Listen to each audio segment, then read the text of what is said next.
Let's take a look at the image we have on screen. Great shot, great peak moment of action. We always talk about that. Here you got the guy upended. I love the guy on the ground because of his reaction. But here's what we would do. Step one is to crop it in tight. We don't need this guy really. We don't need all of him.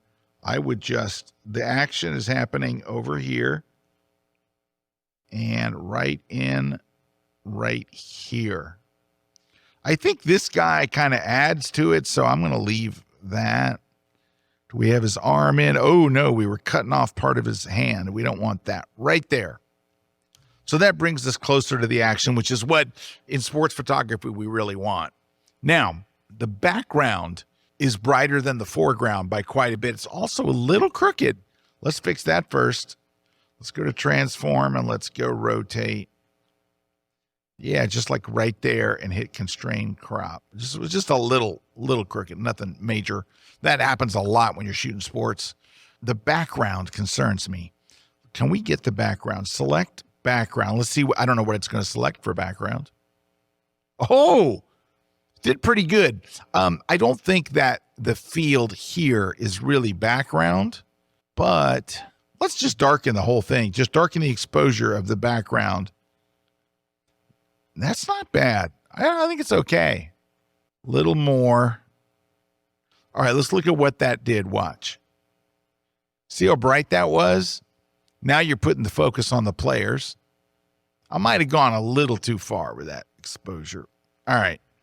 Now, the story is happening right in here. He's holding on to the ball. His eyes are closed like I'm about to clonk my head. So we want to see a little bit more of him. Let's go add a new mask with the brush. Let's go to shadows and maybe a little exposure and open up him. He's got a black jersey on. That makes it harder to see. And I might have to add a little contrast so it doesn't look washed out. There we go. So that's a little better. Let's look at that. Yeah, it brought him out a little bit. Maybe a little more. I don't want it to look washed out. You have to be careful when you're doing that on like a black jersey. It can literally look washed out. And then if you're not doing this for a newspaper or a magazine, then I would go and add a vignette. I'd go to effects and add a little vignette on the outside edges. Maybe something like right there. And just look at just that. See how it takes the heat off the edges and focuses you back in?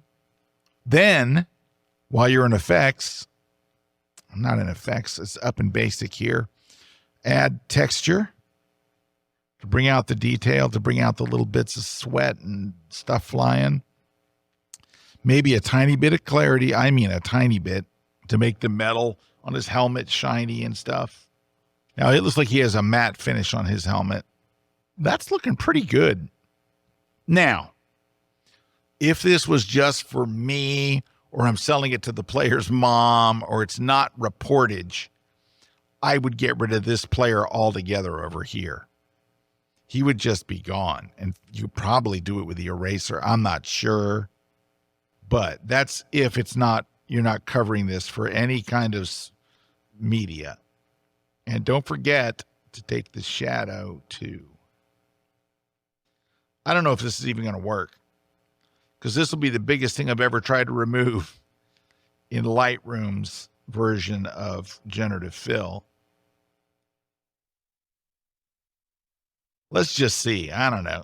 Let's get rid of that too. Let's just see. Apply, and we'll wait our 12 seconds. Could be a disaster.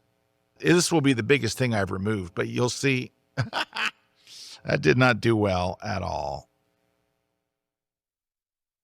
Yeah, instead of removing the player, it gave you different players. Let's not do that at all. Let's reset and just leave him there. All right. Outside of that and sharpening, I think you got a winner.